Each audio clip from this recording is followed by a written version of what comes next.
Hey guys, it's Ed with Brain MTG, and we are taking a trip today. I got a couple of awesome old packs. I'm headed to Philly to pick up some vintage boxes. Let's go on this journey. That's it, man. It's game over, man. It's game over. What the fuck are we gonna do now? What are we gonna do? Maybe we could build a fire, sing a couple of songs, huh? Why don't we try All right, everybody, this is Ed with Brain MTG. We are here in Philadelphia with Kevin. How you doing? Doing good. We have some crazy deals happening, and let's check that out. Hello, everyone. This is Ed with Brain MTG. I'm trying to steady my camera here. I'm here with Kevin.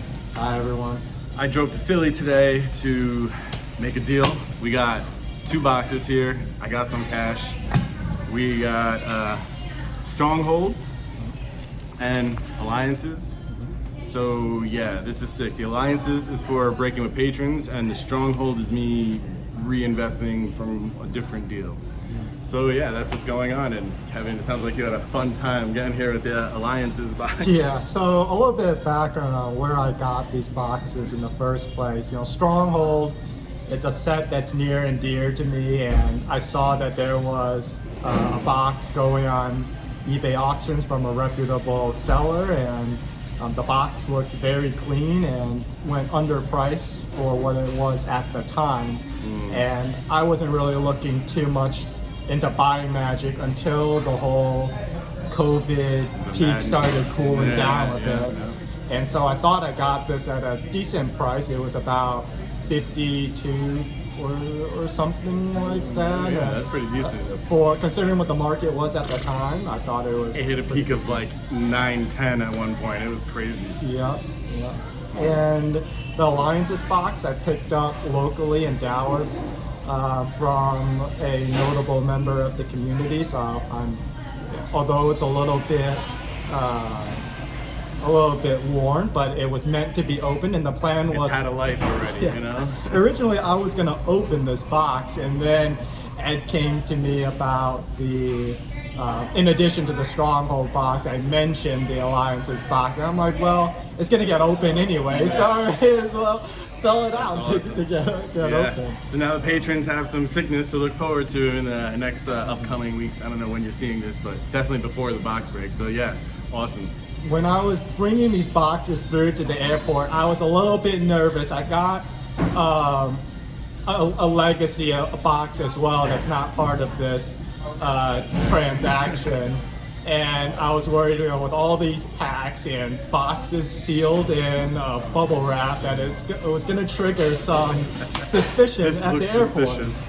And What are these packages all plastic wrapped?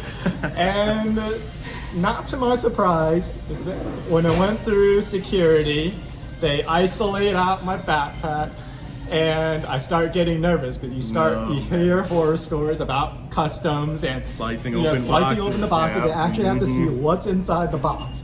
And this is like 5 a.m. in the morning. I already got overbooked on my last flight. I'm not in the best mood, and I'm nervously watching security take out these 3 boxes and unwrapping the bubble wrap to one of them. They told me we're gonna have to cut into one of them. And I was like, okay, which one of the 3 do I sacrifice? Because by cut in, I'm thinking they're actually gonna have to go and cut the shrink wrap and see that it's actually packs of cards inside. So I'm like, okay, which one do I sacrifice? So I'm obviously sacrificing the Alliances box. Of all 3 of those, that's the logical choice. Yeah, and I was like, well, if I didn't want it since it got broken up, well, I was always intending on opening it for myself. So I thought not a huge loss if that didn't go through.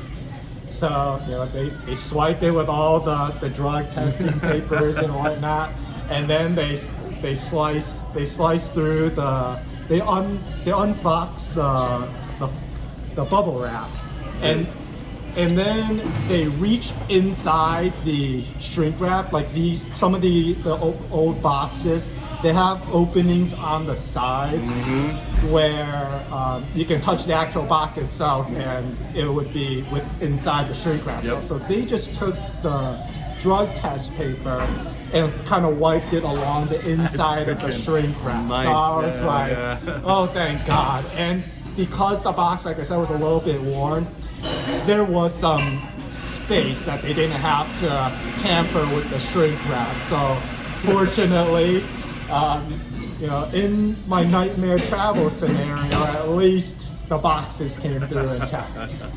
Seriously. So yeah, awesome. We're gonna do this, and thank God. That's awesome. That's a good story, actually. I like how they actually innovated and got in the seal instead of slicing things open. That's a good move. I told them that the value would be greatly affected. Like I told them, you know, I'm not doing anything suspicious. I'm just trying to just be a degenerate, but not that kind of degenerate. You know. Just a pack opening. Yeah, just a pack opening degenerate. I asked them, like, do you actually see anyone come through with like? Because a lot of people have now gotten into the hobby more since COVID. I'm like, do people actually hide drugs in booster boxes and stuff? And they're like, she hasn't caught anyone, but she has seen her colleagues catch people doing it. People are gonna mess it up for us, so we can't travel with these things. Ridiculous, ridiculous. Okay, awesome. Now you guys have a background. We're gonna check them out from the top down, so we can look at these boxes and yeah, talk about them some more. Awesome.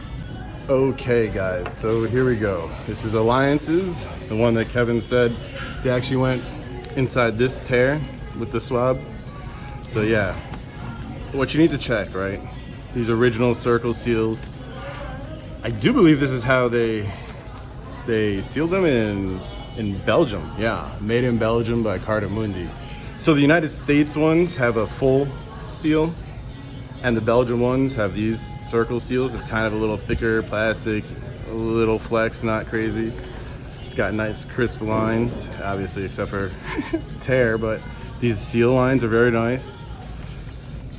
This box looks freaking great too. I can't wait to have this box on display actually afterwards. You know, that's gonna look sick. For my whole display there. Okay, Alliances, let's check out Stronghold. Sorry about the noise guys, we're in Starbucks. We don't really have an option when it comes to the place. The hotel doesn't have a business lounge, so yeah. I don't think we'd want to be sitting on the floor of a hotel lobby. That doesn't sound too like a good idea. All right, let me just get this off.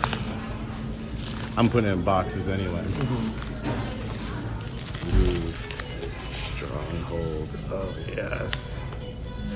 Yes, here it is. So I'm actually, my next goal, one of my goals last year was to get the Urza block, and I finally got those all three sealed.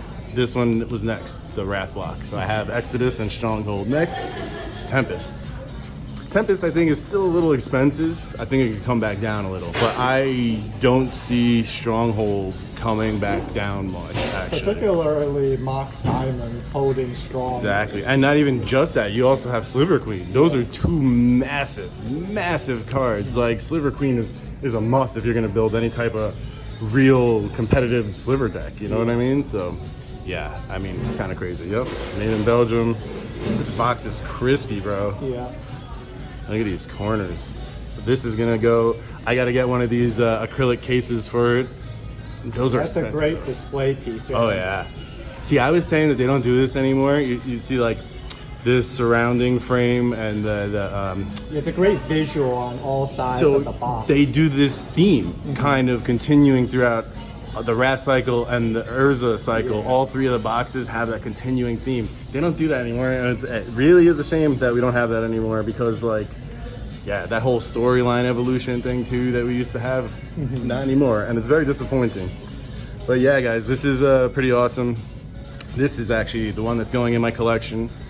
This one is going to be for a patron box break. So yeah, this is pretty awesome.